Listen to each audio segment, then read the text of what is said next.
Saudara, budaya kita bisa juga mempengaruhi cara kita melihat. Bahkan ketika melihat siapa Yesus itu. Nah, David Watson ini seorang misionaris. Dia pernah berkata pada waktu dia masih muda, dia di sekolah minggu itu disuruh menggambarkan figur Yesus gitu.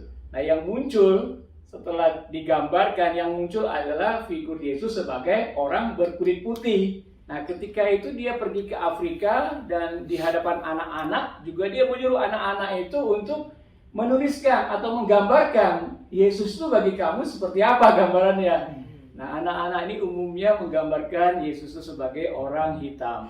Jadi memang budaya bisa mempengaruhi penglihatan kita. Terlepas dari pengalaman dan pembelajaran rohani kita selama ini, kita harus kembali melihat siapa Yesus itu dengan membaca Alkitab. Khususnya kita bisa melihat dia dari 4 Injil itu. Matius, Markus, Yohanes, Lukas, ya. Tetapi bagaimana dengan penglihatan Saulus ketika dia berjalan ke Damsyik dan dia melihat Yesus? Suatu figur yang berkarisma, berkuasa, penuh sinar kemuliaan yang mungkin berbeda dengan apa yang murid-murid lihat di kitab Injil. Jadi kalau kita melihat gambaran siapa Yesus itu, bisa kita lihat dari gospel, bisa kita lihat dari pengalaman Saulus. Mungkin kita masih melihat kalau dari gospel Yesus seperti ini. Tetapi ketika kita melihat Saulus, kita mungkin melihat figur yang lain dari Yesus.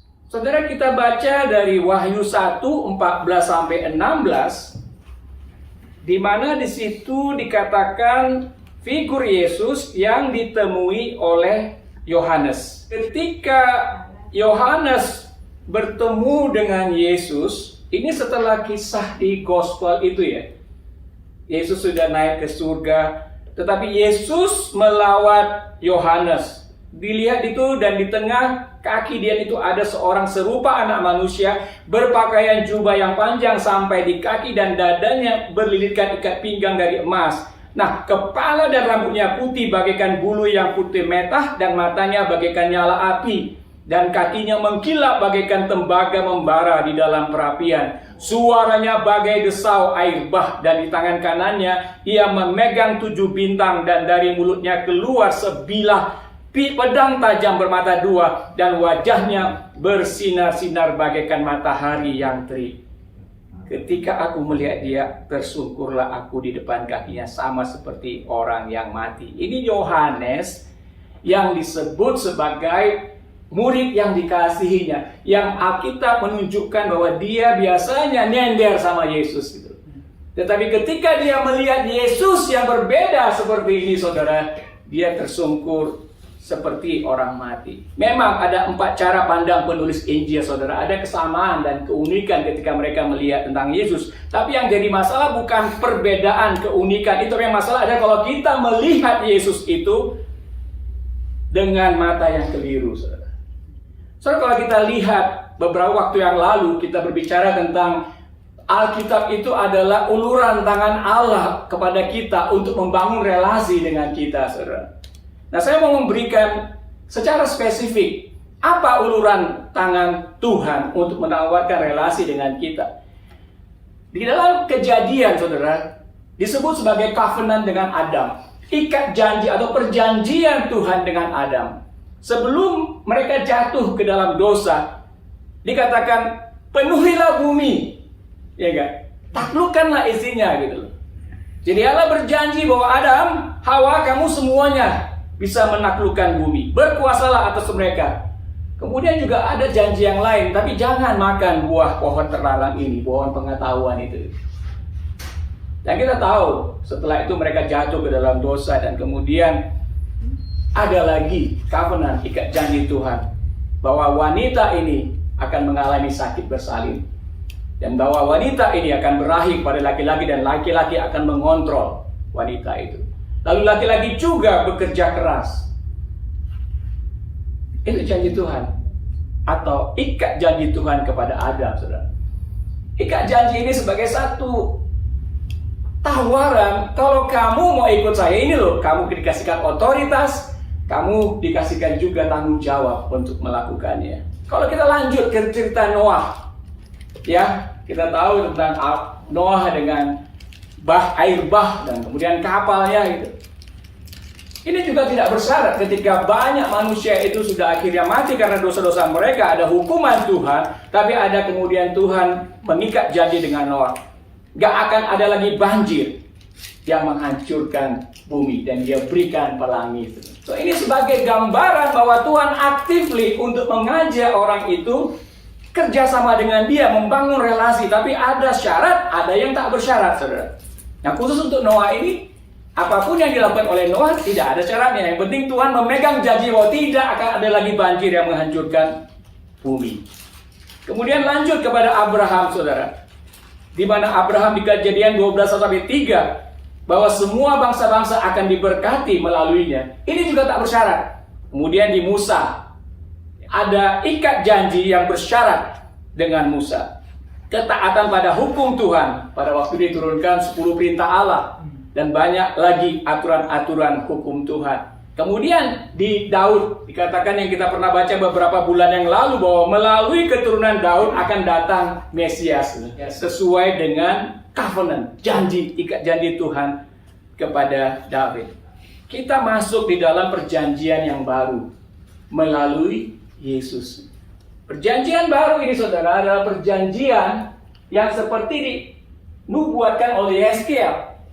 Jadi pada perjanjian lama sudah ada penglihatan Tuhan dan diberikan kepada Yeskiel, dia akan melihat nantinya kamu akan kuberikan hati yang baru dan roh yang baru dalam batinmu, dan aku akan menjauhkan dari tubuhmu hati yang keras dan kuberikan kepadamu hati yang taat.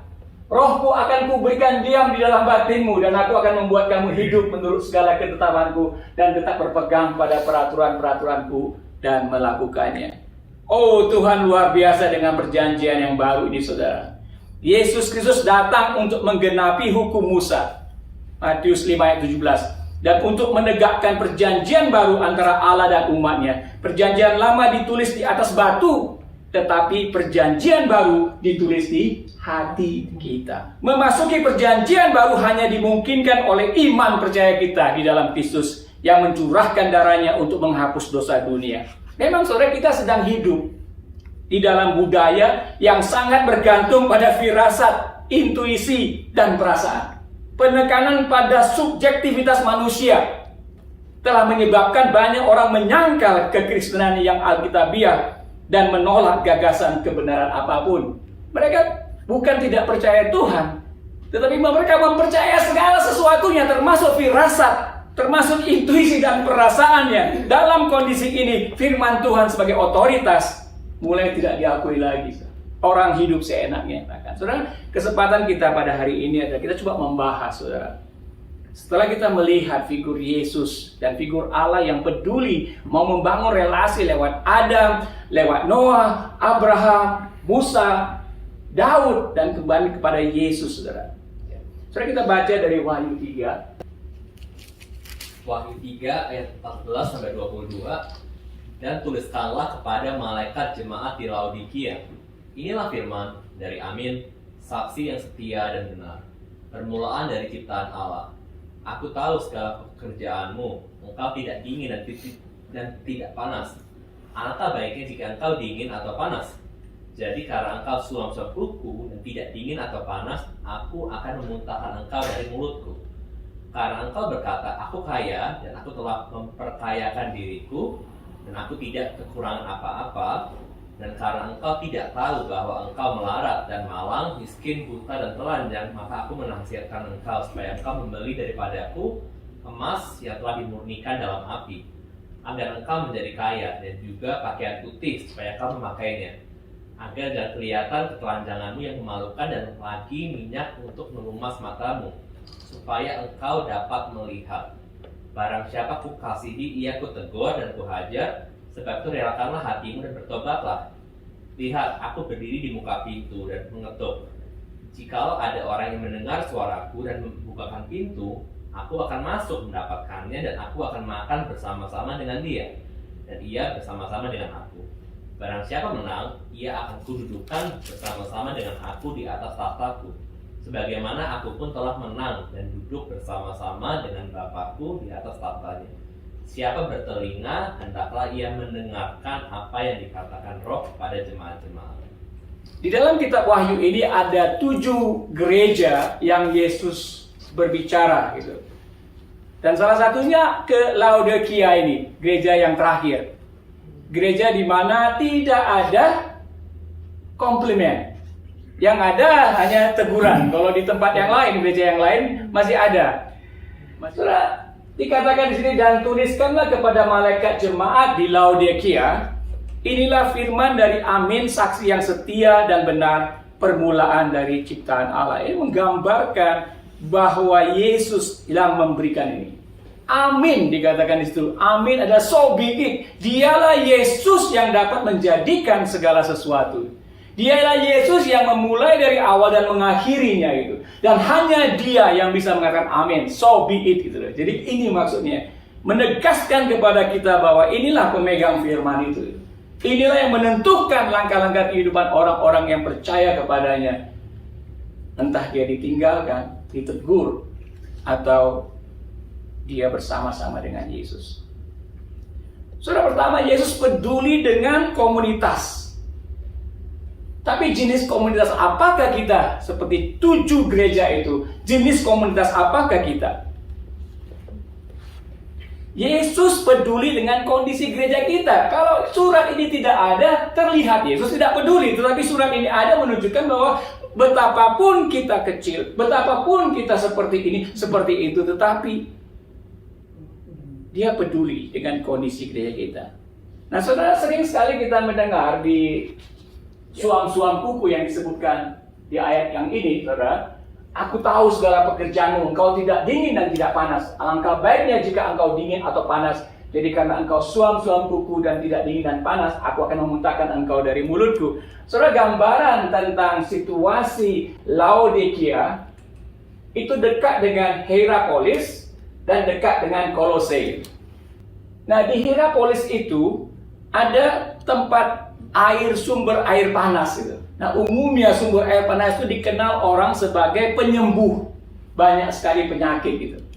Oleh karena itu, mereka membangun, telah ditemukan adanya jalur pipa dari Hierapolis ke Laodikia. Jadi sumber air panas itu dikirimkan ke Laodikia gitu. Di Kolose itu ada tempat di mana air sungai itu dibuat menjadi kolam gitu, yang dingin. Jadi kalau kita lihat di Laodikia dan di sekitarnya itu ada sumber air panas di Hierapolis, tapi ada juga sumber air dingin di Kolose. Nah, orang banyak menggunakan tempat air panas itu untuk sesuatu yang menyembuhkan mereka, itu kepercayaan di sana. Dan kemudian mereka datang ke Kolose untuk mengambil air yang dingin, yang segar gitu bagi mereka. Tapi di Laodikia diusahakan ada pipa untuk mengalirkan air yang panas sampai ke Laodikia. Cuma banyak sekali air panas itu kehilangan panasnya ketika tiba di Laodikia. Akhirnya menjadi suam-suam kuku. Nah, ketika Tuhan Yesus mengatakan di sini, aku tahu segala pekerjaanmu, engkau tidak dingin dan tidak panas. Dia merefer kepada apa yang pernah dan sering dialami orang-orang di Laodikia gitu. Bahwa air yang panas itu memang bermanfaat bagi mereka, tapi air yang dingin sekali juga itu segar bagi mereka. Cuman ada air yang suam-suam kuku gitu. Nah, ketika orang dengan air yang suam-suam kuku ini ada rasa feeling sick gitu. Ketika mau minum air itu kayak mau rasa muntah gitu. Jadi mereka tahu, saudara, bahwa kondisi Yesus katakan yang panas dan yang dingin itu bukan masalah setengah hati. Bukan masalah kurang semangat. Ini masalah tentang komunitas yang tidak bermanfaat, saudara. Kenapa? Dimuntahkan gitu. Nggak bermanfaat. Komunitas yang ada air panasnya di situ untuk menyembuhkan, air dinginnya itu menyegarkan. Tetapi kalau kita suam-suam kuku, kita tidak bermanfaat. Aku akan memuntahkan engkau dari mulutku. Saudara, ini satu teguran kalau kita melihat komunitas kita tidak ada manfaatnya. Apa impact komunitas kita? Apa manfaatnya kumpul-kumpul kita bagi Yesus? Saudara, Yesus peduli kepada kita. Ketika kita dalam kondisi yang seperti itu, saudara, yang tidak bermanfaat, yang merasa diri kita kaya, yang merasa diri kita cukup, saudara, Yesus katakan, oke lah, aku menawarkan emas murni. Belilah daripadaku. Artinya apa? Bayar harga. Kekayaan kita diukur dari apa yang sudah kita beli dari Yesus. Tapi kita tidak membayar dengan uang, tetapi ketaatan pada firman-Nya. Itulah harga yang harus kita bayar, yakni membayar dengan ketaatan kita. Kapan terakhir kali kita taat berdoa? Kapan terakhir kali kita taat memberi, taat mengampuni? Setiap kita membaca firman Tuhan, kita perlu bertanya, apa yang harus saya lakukan untuk aplikasinya? Yesus menawarkan emas murni, kemudian juga yang kedua, Yesus menawarkan pakaian putih. Seperti pakaian malaikat, seperti pakaian Yesus tua-tua orang kudus. Simbol kesucian, simbol kebersihan. Iblis itu pendakwa, menuduh tidak layak. Ya benar kita tidak layak, saudara. Tetapi dia melayakkan kita, amin. Yang ketiga, Yesus mengatakan ada minyak pelupas mata. Minyak pelumas mata. Nah, mungkin mata kita sudah melihat Yesus sebagai teman saja, saudara. Tetapi apakah kita sudah melihat dia sebagai Alfa dan Omega, penguasa bumi dan surga, raja di atas segala raja? Kalau belum, kita butuh salat mata, saudara. Aku berdiri di muka pintu dan mengetok. Jikalau ada orang yang mendengar suaraku dan membukakan pintu, aku akan masuk mendapatkannya, dan aku makan bersama-sama dengan dia, dan ia bersama-sama dengan aku. Nah, banyak ayat ini digunakan untuk orang-orang yang belum percaya kepada Yesus. Tetapi dalam konteks ini sebenarnya Yesus mengatakan, saya sedang terkunci di luar, kalian sedang apa gitu di dalam. Yesus memiliki solusi kepada jemaat. Dia ada emas, dia ada pakaian putih, dia ada salep mata, saudara. Namun dia terkunci di luar. Saya tidak tahu waktu 7 gereja ini seperti apa, tetapi Tuhan mengarahkan saya untuk membaca di Laodikia gitu. Di mana tidak ada komplimen pada gereja. Yang ada adalah teguran. Tapi kalau sudah memang jauh sekali, sudah tidak bermanfaat, mungkin komplimen hanya akan menyesatkan, saudara. Harus ada teguran langsung gitu untuk orang itu tahu, bahwa komunitas itu tahu bahwa ini Tuhan yang berbicara dengan kuasa yang luar biasa sebagai penguasa bumi dan surga, saudara.